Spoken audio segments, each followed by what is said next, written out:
How's it going, eh? Mellow Canadian here again, sitting in front of his media shelf. Today I'd like to show you a little bit of a gem that I think is a little underrated. Now, in our previous series, we did discuss Age of Empires, which is a strategy game from 1997. And believe it or not, I actually did intend to go over this bad boy here next. The original StarCraft is here my finger is pointing. That's actually just a 1 year difference between the two games. So Age of Empires was 1997 and StarCraft was 1998. However, actually I just didn't feel like doing two strategy games back to back. So let's change it up a little bit. Let's go with the shooter for this one. Now, as far as the Half-Life in front of you, the expansion, well, rather it's an expansion pack on the original Half-Life. And Blue Shift, which is what this is the second expansion pack. So the first one was called Opposing Force, and they were both developed by the same company. The developers were Gearbox. Actually, I should say is Gearbox. Now, most people would know Gearbox from the Borderlands series, but they did two very, very, very good expansion packs for the Half-Life series when Valve was working on other things. So I'll just put the CD in front of the camera, just to give you guys a little bit more visual reference here. Okay, so now let's take you over to the unboxing.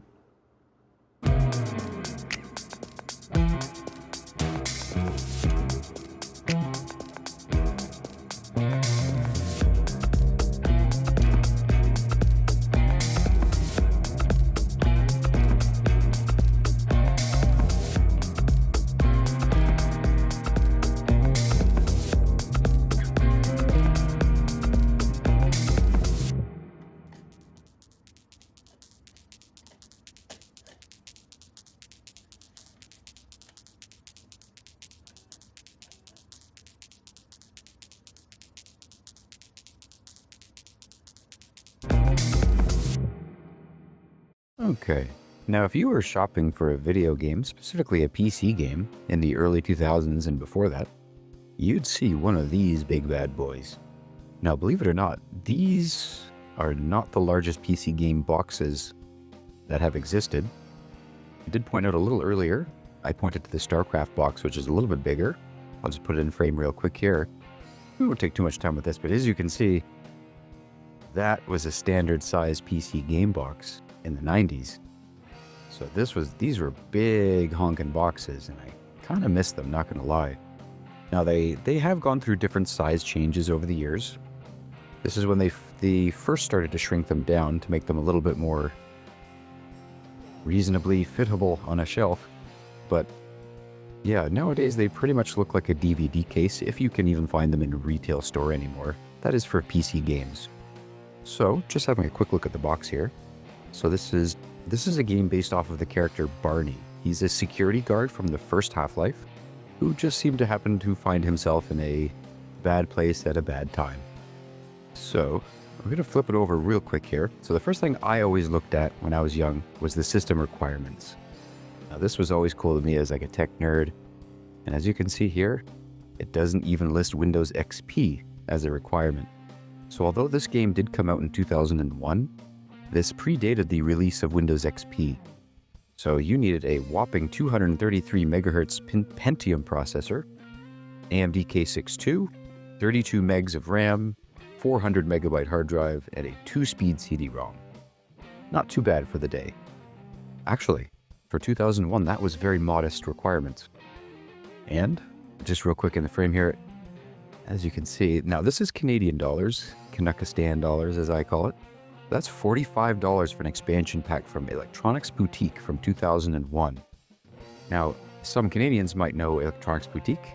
They started as, well, Electronics Boutique, moved slowly into EB Games, then were called GameStop. They were bought out by GameStop of the American company, and now have slowly moved back into the EB Games moniker.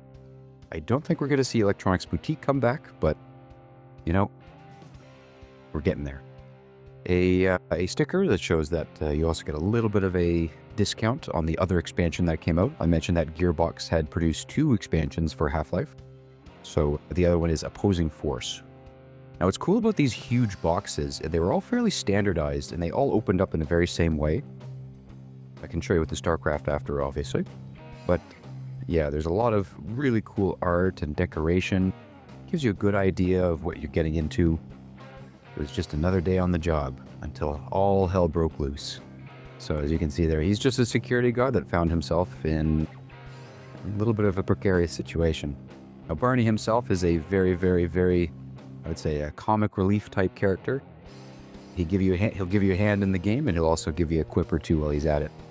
He's a favorite of mine, as I've mentioned. So just real quick looking at the back.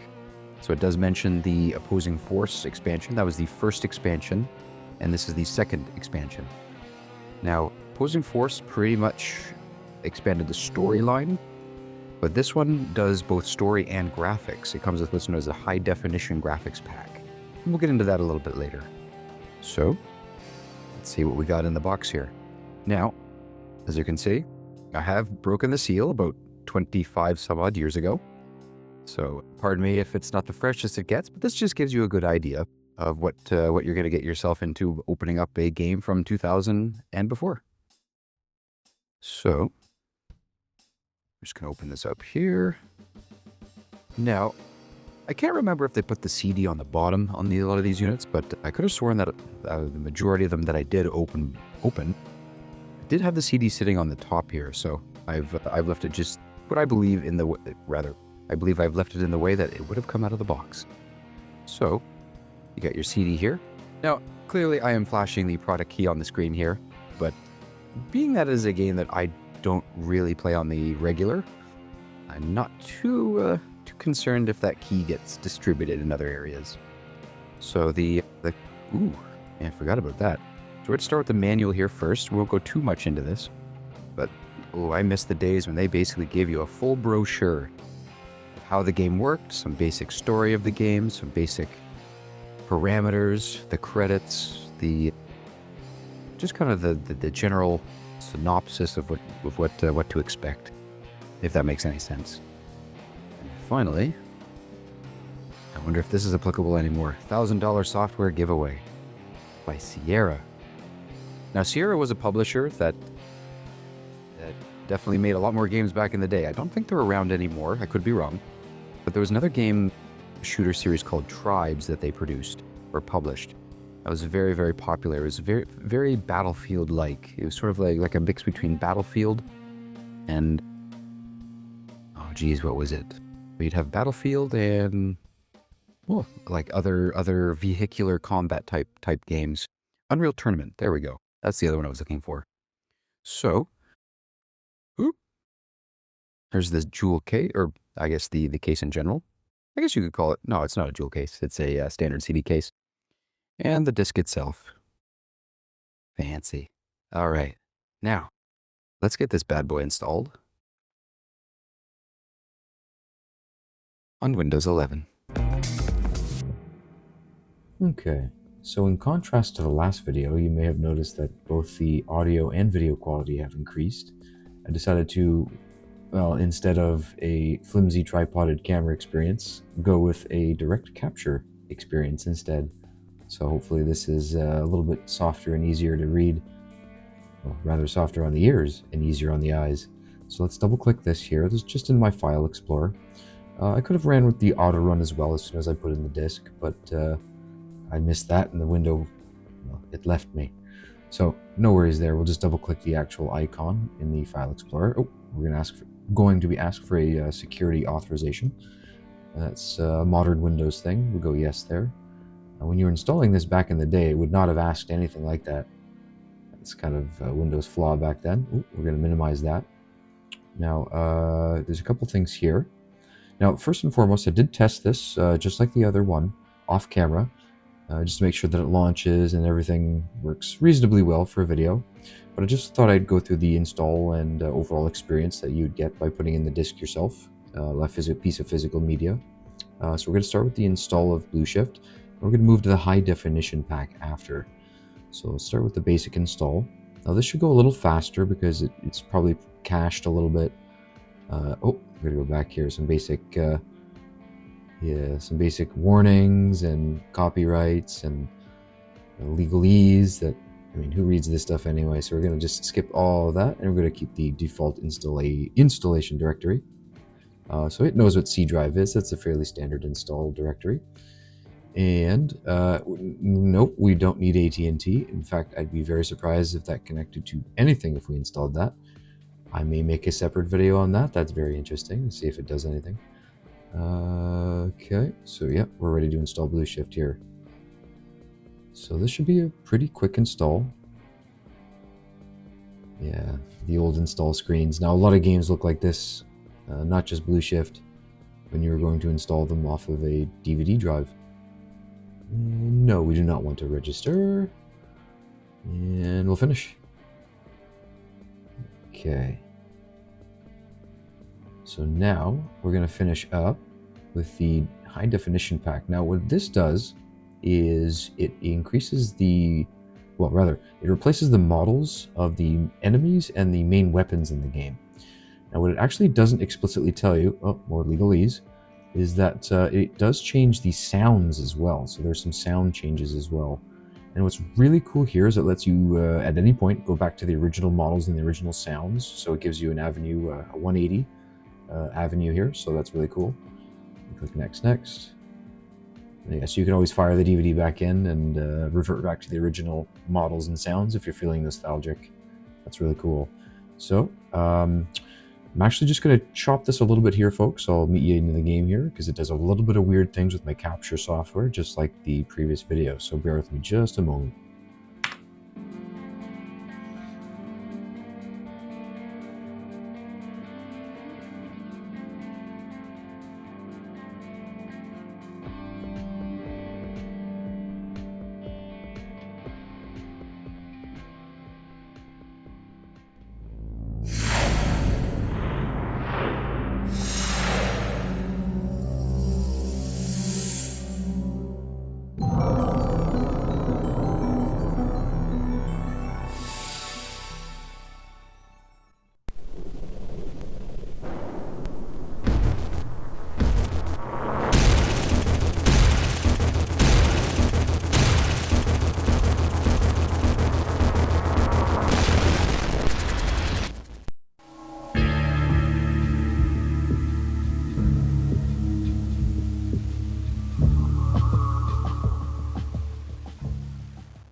Cool.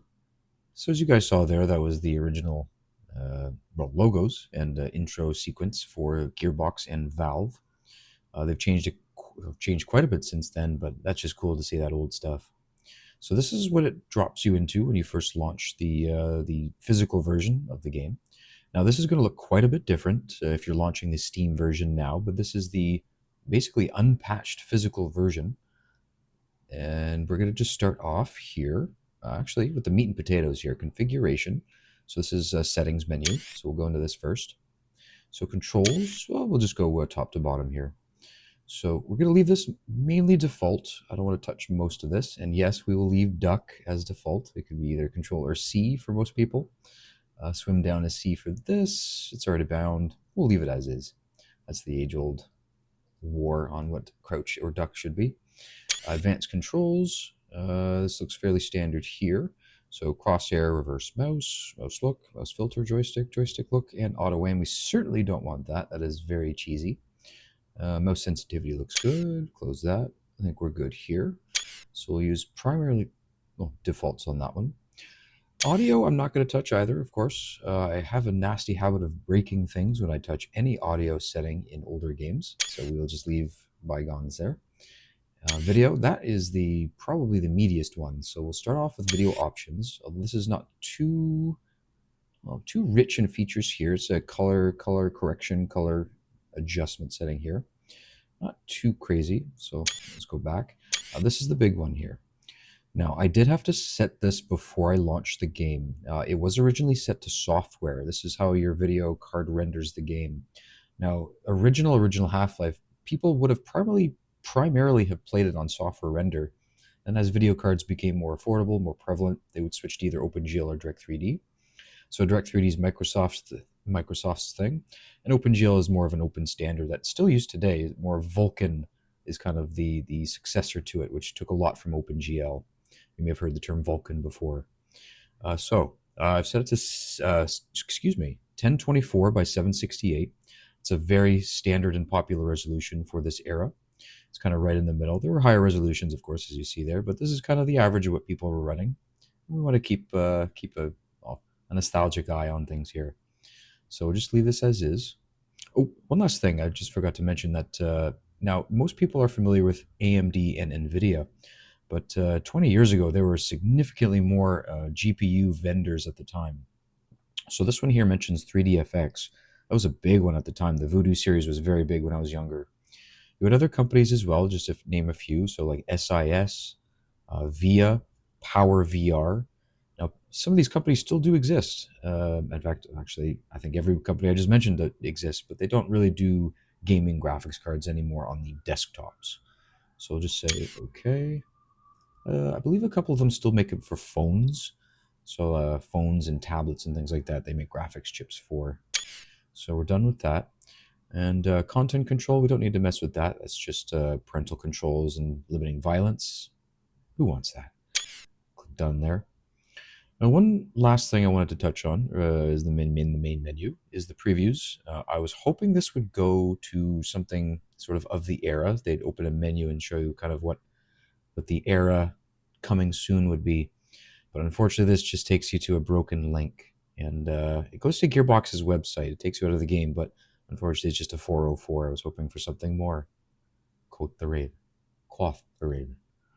So, we're going to start a new game here. And now, my personal preference when I see gameplay videos and playthroughs is, and this is just my personal preference, is no commentary, no speaking.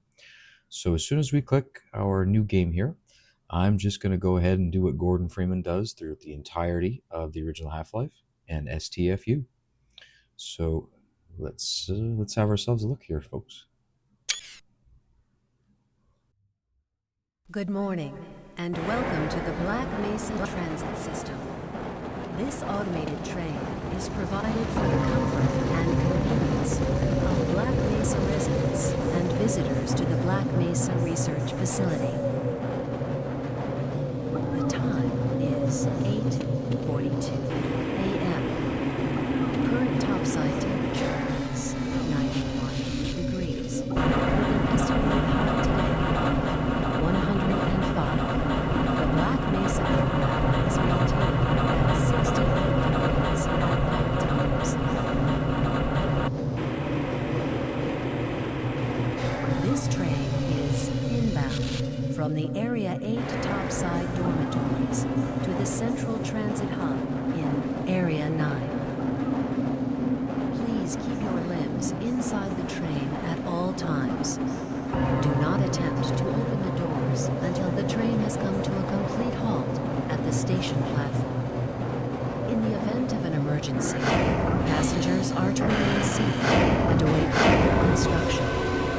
If it is necessary to exit the train, disabled passengers should be evacuated first. Please stay away from electrified rails and proceed to an emergency station until assistance arrives.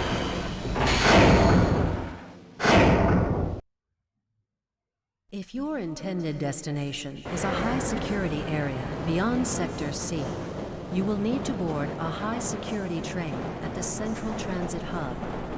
If you have not yet submitted your identity to the retinal clearance system, you must report to Black Mesa personnel for processing before you will be admitted to the high-security branch of the transit system. If you wish to transfer to the Sector B or C medium security lines, you may do so before you reach the Central Transit Hub at the Area 9 security checkpoint. Access to the medium security branch of the transit system is for employees of the Black Mesa Research Facility and authorized visitors only, and requires that you wear your security badge at all times.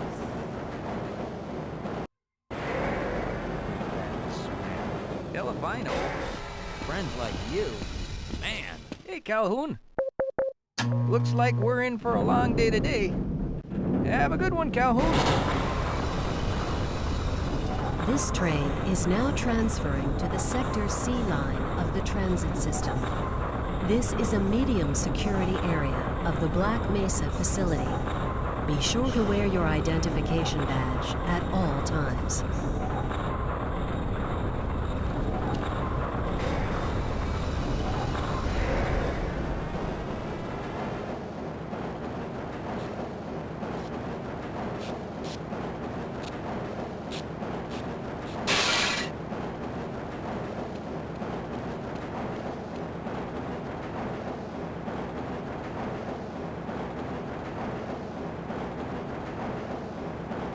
Now arriving at Area 3 security facilities.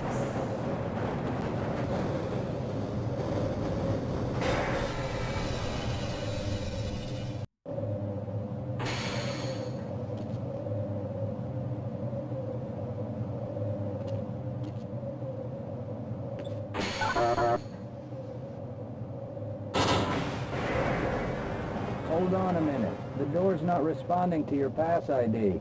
Let me see if I can get it open on this side.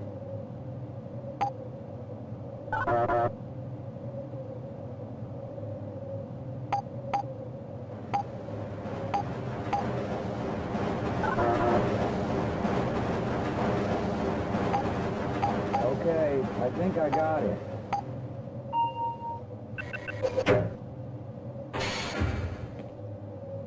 Sorry about that, Calhoun. We've been having problems all over the facility this morning. System crashes, security malfunctions. It's a wonder this whole place hasn't shut down yet.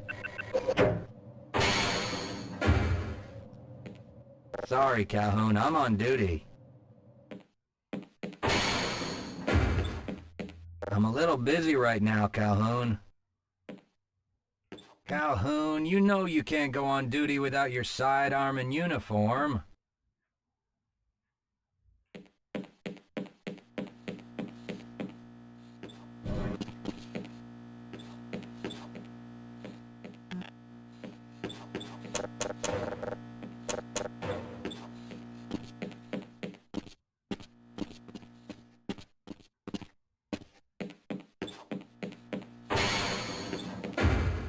I can't access my files. I can't answer my mail.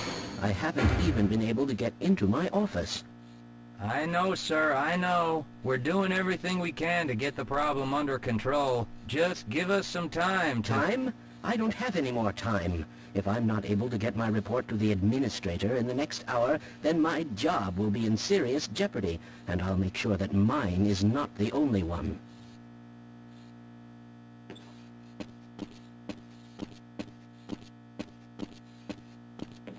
Hey, catch me later, I'll buy you a beer. Nice of you to show up this morning, Calhoun. Yeah, I know. Problems with the access system. Hope you're ready for a long shift.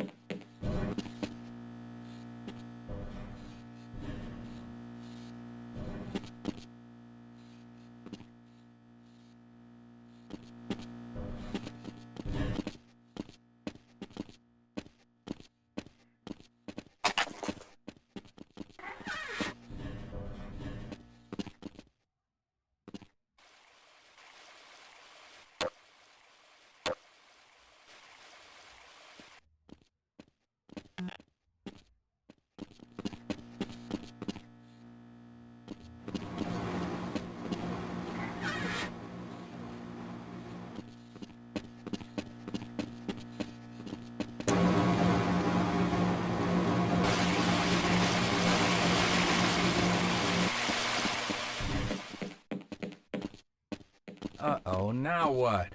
Looks like some people are having problems with the main access lift in Sector G. Why don't you go over there and see what you can do?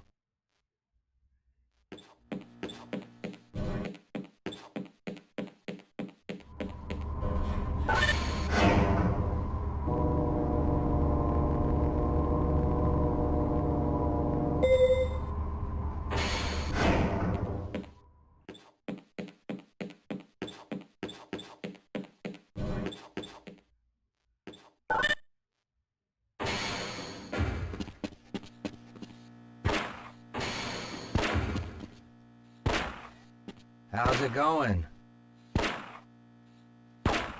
Here you go, Calhoun.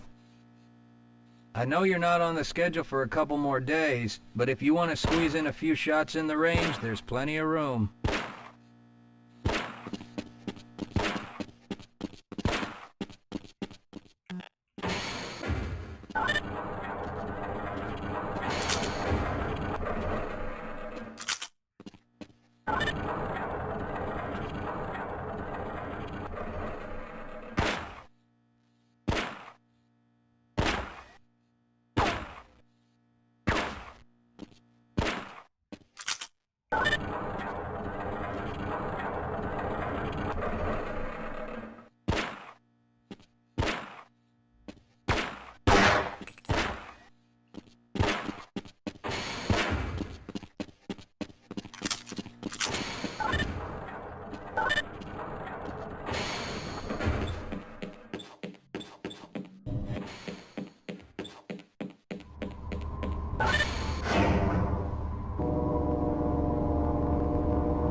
Why do we all...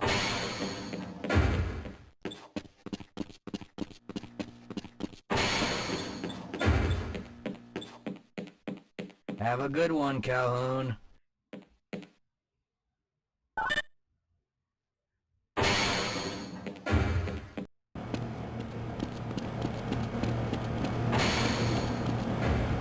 Shouldn't you be guarding something right now? Why do we all... Don't you have more important... Perhaps. All right. Yes, this should help.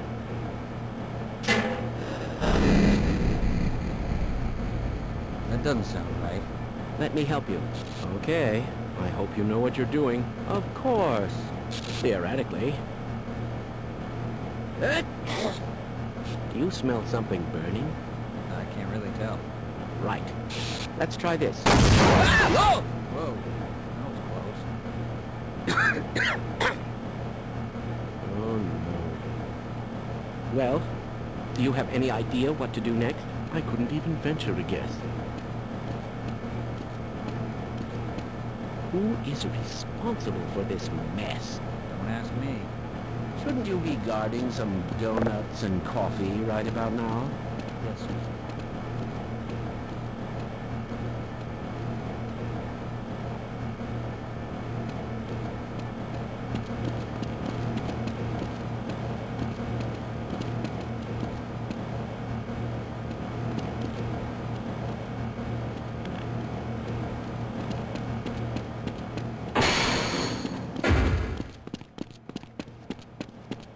If you're waiting for the tram to Sector G, then you're probably better off walking it.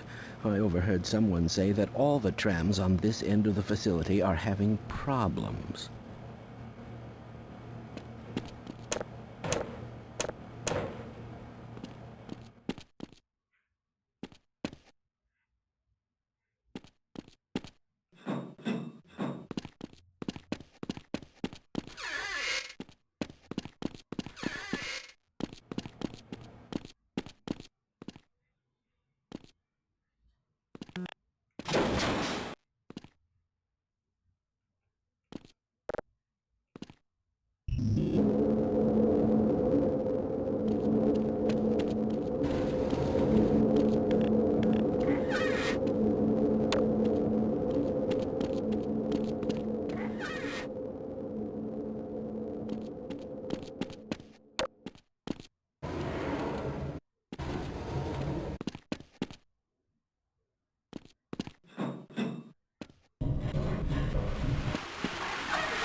Well, it's about time.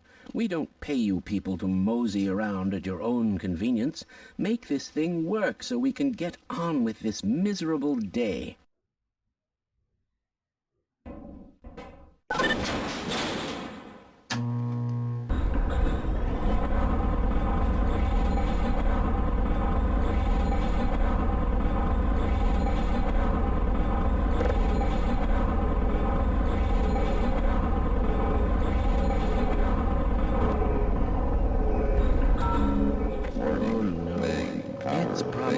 Anomalous materials people again, always pushing their equipment too hard, dabbling in who knows what. I'd be surprised if there's one good brain among them.